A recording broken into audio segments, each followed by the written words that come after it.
안녕하십니까. PS랩의 송식입니다. 생산 중 문제 해결 방법론 프로세스 능력 제2강 프로세스 능력 개요에 대해서 알아보겠습니다. 네, 프로세스 능력은 앞서 1강에서 말씀드린 바와 같이요, 제조나 생산에 계신 분들은 공정 능력으로 이렇게 받아들이시면 되겠습니다. 자, 프로세스 능력은 우리가 보통 시그마 수준, CP, CPK 이런 식으로 이제 많이 쓰죠. 그런데 잘못 이해하고 잘못 적용하는 경우가 아주 많아요. 즉, 프로세스 능력이라고 우리가 얘기할 때는요, 통계적으로 프로세스가 관리 상태에 있을 때에만 프로세스 능력을 측정할 수가 있습니다. 통계적으로 관리 상태에 있다, 또 관리 이탈 상태다, 또는 안정하다, 불안정하다, 네, 이렇게 판단할 수 있는 근거는 순전히 관리도에서 일어나는 상황을 보고서 판단을 하게 됩니다. 그래서 프로세스 능력이라고 하는 것은 관리도와 불가분의 관계에 있다, 이렇게 볼 수가 있겠습니다.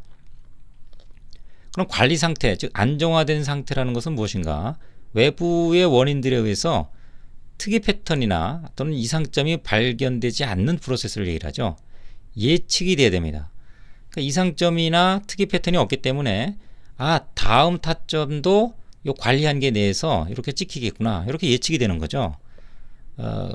그런 얘기는 즉 타점들이 서로 유사성을 갖고 있다, 이질성이 포함된 그런 내용들이 없고 순수하게 유사성을 갖는 그런 안정화된 타점들로만 이루어졌던 얘기죠.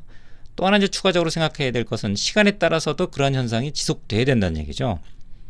근데 우리가 보통 이제 시그마 수준이나 공정 능력 이렇게 해서 우리가 계산할 때는 밑에 보면 관리도가 항상 같이 나옵니다.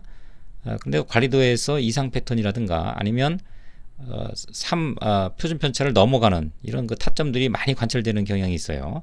이런 것들도 그냥 묵인하고 다음 단계로 넘어가는 경우가 많습니다. 절대 그렇게 해서는 안 된다는 얘기죠. 그것은 프로세스 능력이 아닌 거고요. 현재 우리 프로세스를 예측하는 것도 아니란 얘기죠. 왜냐하면 다음 타점도 어떻게 될지 모르니까, 불안정하다는 얘기니까 현재의 베이스라인으로 잡을 수는 없다는 얘기입니다. 그래서 이 부분은 철저하게 우리가 프로세스 케이퍼빌리티를 산정을 할 때 이런 상태인지를 관리를 통해서 확실히 확인을 하고 그 다음에 이제 계산에 들어가는 이런 절차가 필요합니다. 그래서 이제 안정화된 상태에서 이제 프로세스 능력이라는 것을 측정할 때 그러면 숫자는 어떻게 나타나느냐? 네, 이렇게 불량률, 규격을 들이대는 거죠. 규격을 들이대서 불량률을 계산하고 또 안정화된 상태이기 때문에 어떤 분포를 따른다는 것도 확인할 수가 있죠. 이런 식의 어떤 접근을 꼭 우리가 지켜줘야 하겠습니다. 그럼 프로세스 능력이라고 하는 것은 어떤 그 과정을 거쳐서 이제 발전했는지 우리가 응용력을 좀 키워보려면 그 히스토리를 알아볼 필요가 있겠습니다. 1951년도에 파이겐바움과 주란이 프로세스의 고유 변동을 어떻게 측정할 거냐, 이제 데이터들이 이제 왔다 갔다 하는데요. 진정한 의미의 우리 프로세스 자체의 고유한 진정한 그 왔다 갔다 함의 어떤 그 수치는 무엇인가, 이렇게 얘기했을 때 표준 편차를 측정해서 6을 곱한 값이다. 그러니까 요것은 우리가 이제 편차라고 하는 것은 표준 편차를 얘기하니까요, 정유분포를 기준으로 해서 중심에서 왼쪽으로 3표준 편차, 오른쪽으로 3표준 편차, 이렇게 6표준 편차 거리를 가지고서 프로세스 고유 변동을 측정을 하겠다는 얘기죠. 물론 전제 조건은 프로세스는 관리 상태에 있어야 된다는 얘기입니다. 자, 다음에 이제 1956년도에 이런 내용들을 실질적으로 프로세스에 적용하려고 노력했던 게 이제 웨스턴 일렉트릭이고요. 자, 1962년도에 주라는 다시 6 시그마라고 하는 6 곱하기 표준 편차라는 양을 공차와 비교를 합니다.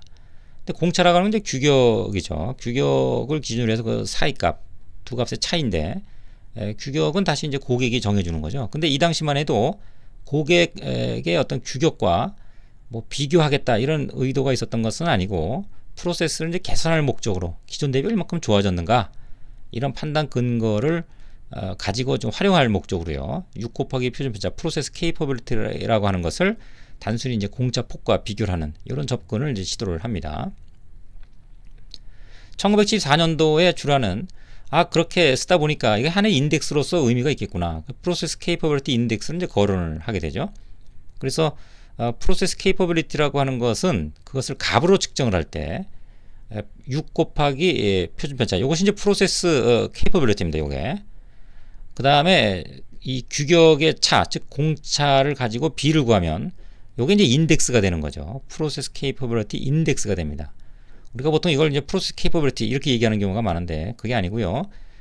6 곱하기 표준 편차라고 하는 게 애초에 프로세스 케이퍼빌리티입니다. 거기에 규격의 이제 공차를 갖다가 B로서 구한 것이 프로세스 케이퍼빌리티 인덱스가 되는 거죠. 네. 자, 이렇게 구해서 보니까 단위가 사라지는 거죠.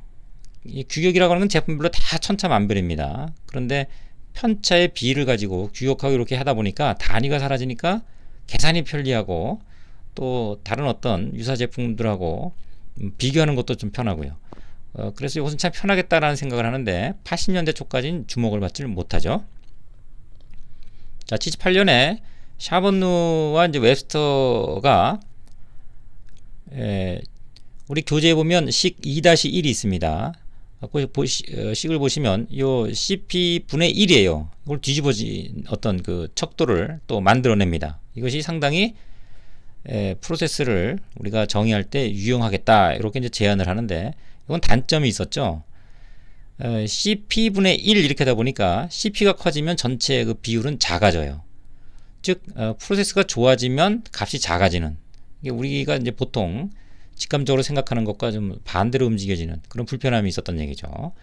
자, 1984년도에 설리바이나 케인이라는 사람이 CPCPK라는 것을 이제 논문에 올려놓습니다. 이것은 새롭게 만들어진 것이 아니라 일본이 이 과정 속에서 프로세스에 적용을 하면서 일본이 이런 어떤 척도들을 좀 완성을 하죠.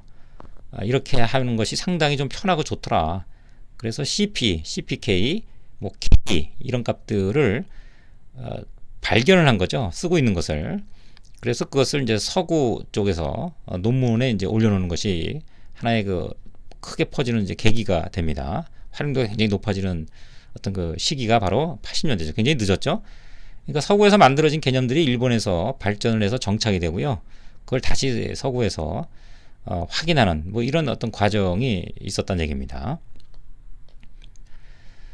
이것은 이제 CPK가 이제 케인의 논문을 보면 CPK가 공식적으로 이제 서구에 소개가 되게 되는데요.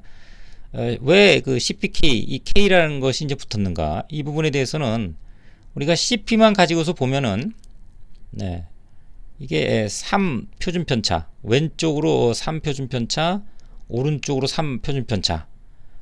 그렇게 해서 이제 전체 6 표준 편차 이렇게 하고 그것을 이제 규격으로 비교하는 이런 개념이었는데 이것은 상수는 요 분자가 되고요. 6도 상수가 되고요.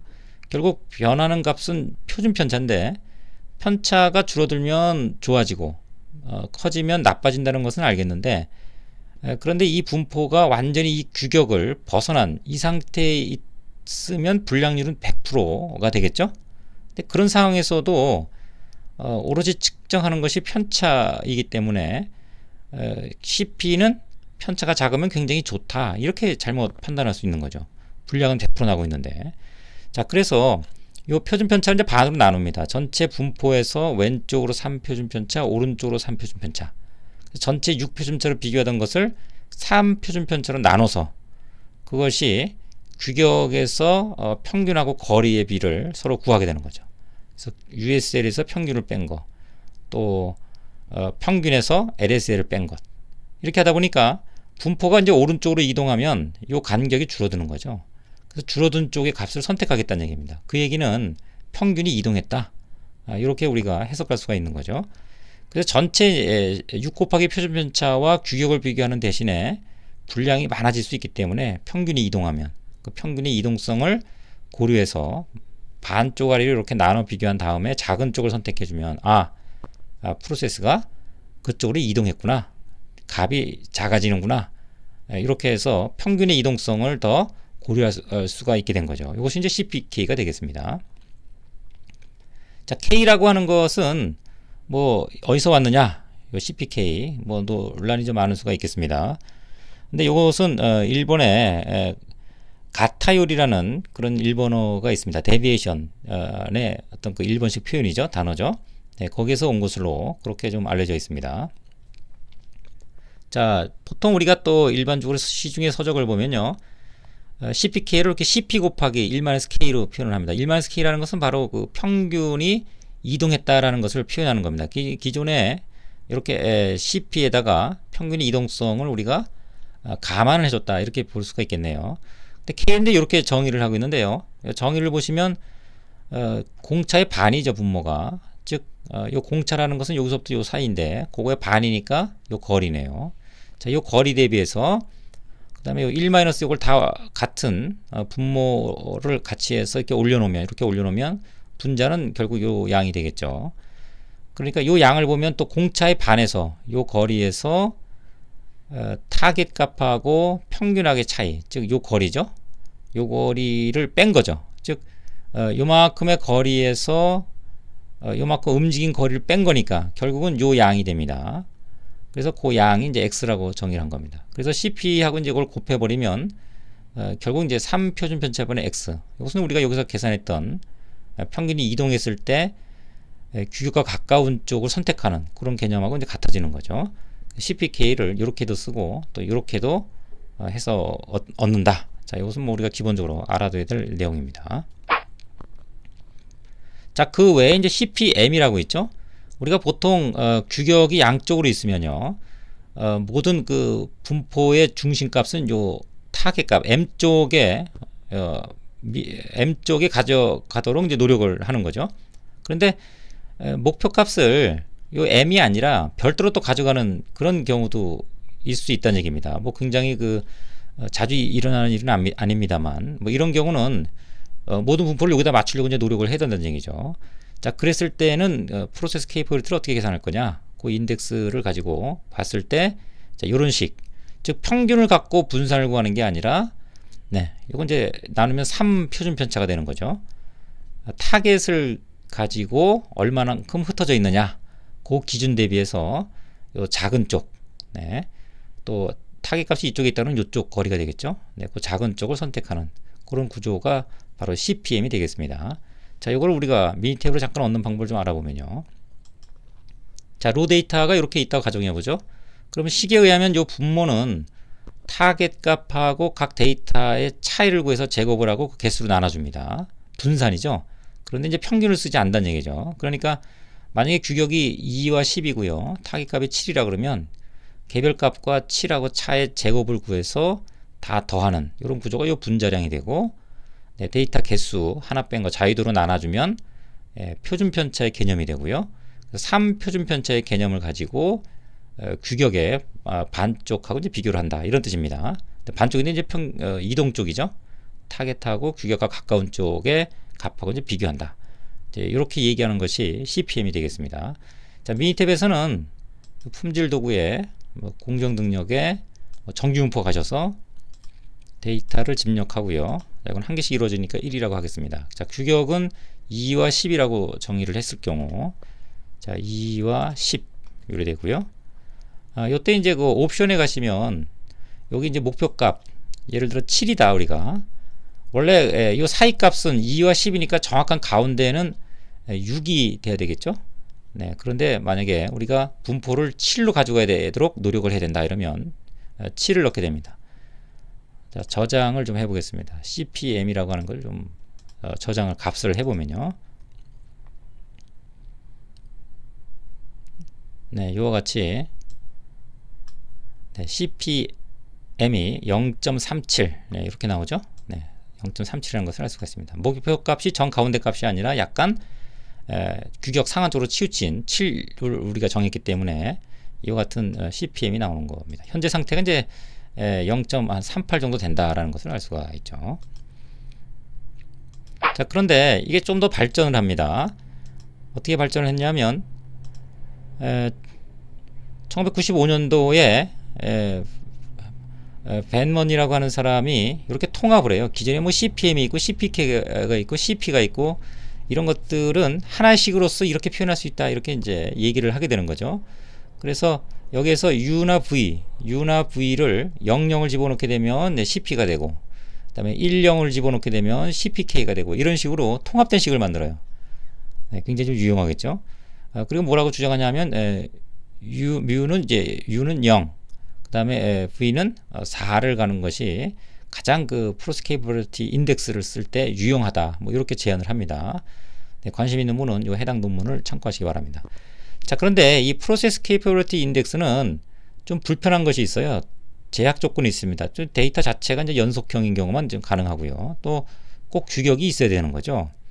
그래서 이런 또 불편성을 우리가 해소시키는 또 다른 하나의 방식이 만들어졌죠.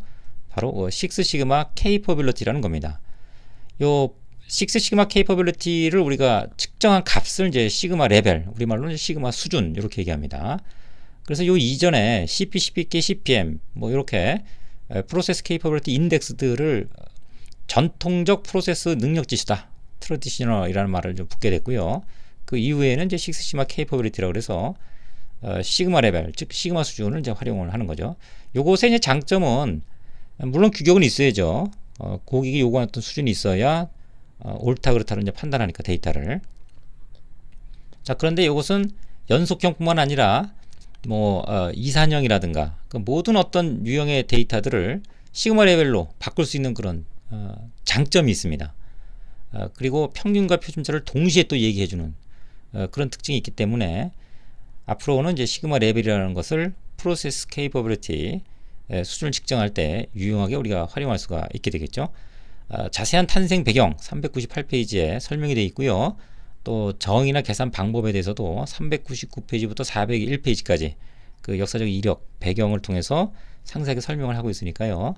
네, 꼭 내용에 대해서는 해당 교재 내용을 좀 읽어보시기 바랍니다. 도움이 될 겁니다.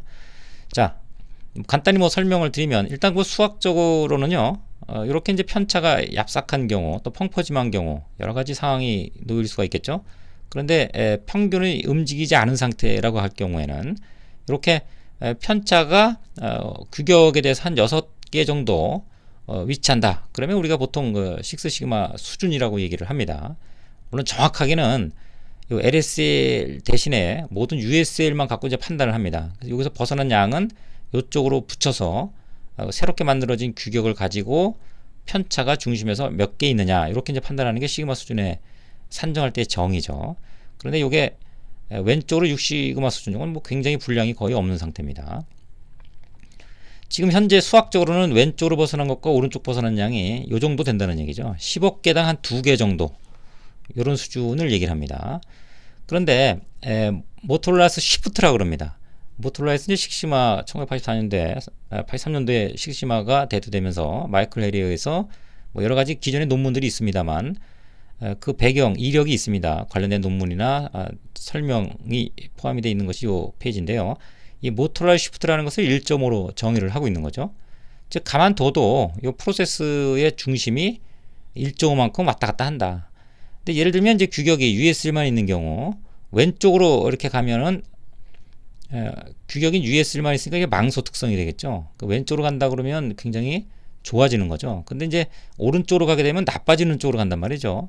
그러니까 우리가 보통 나빠지는 쪽의 가능성을 가지고 수준을 얘기하는 것이 바람직할 겁니다. 그러니까 1.5만큼 여기 이동하면 아까 6개 편차가 있었는데 지금 어떻게 됩니까? 1.5만큼 이동하니까 반에다가 나머지 4개, 즉 4.5 시그마 수준이 되는 거죠. 이 얘기는 뭐냐면 여러분이 프로세스에서 이제 데이터를 장기 데이터입니다. 장기 데이터라는 것은 보통 한 1년 정도, 계절적 변동이 있으면 한 1년 정도를 데이터를 확보하는 경우죠. 또 뭐 반도체나 이와 같이 굉장히 프로세스가 안정화된 경우는 뭐 3개월치도 뭐 장기 데이터로 볼 수가 있겠네요. 자, 장기 데이터인지 아닌지 판단은 사항에 따라 우리가 보고서 결정할 수가 있다, 이렇게 볼 수가 있겠습니다. 자, 장기 데이터를 수집했을 때 측정한 것이 시그마 수준을 측정한 것이 이제 분포가 있고 규격이 있고 그다음에 편차가 있을 테니까 규격하고의 그 편차 몇 개 들어가냐 이렇게 측정한 값이 요거였다라고 했을 때 이것은 이미 1.5만큼 나쁜 쪽으로 이동한 것으로 볼 수가 있다는 얘기죠. 그러면 원래 우리 고유한 우리 프로세스 케이퍼빌리티는 얼마냐 라고 하면은 여기다 1.5를 더한 6이 된다, 이렇게 이제 본다는 얘기죠. 그래서 우리가 시그마 수준을 얘기를 할 때는 단기 시그마 수준이라는 것을 가지고 얘기하도록 그렇게 합의가 되어 있습니다. 그래서 우리가 측정한 시그마 수준 데이터, 장기 데이터가 돼야 되겠죠. 장기 데이터를 가져다가 시그마 수준을 측정했을 때 나온 거, 여기다 1.5를 더해서 요것이 이제 우리의 고유한 수준이다. 이렇게 얘기하는 것이 일반적으로 프로세스 케이퍼빌리티 시그마 수준을 표현하는 내용이 되겠습니다.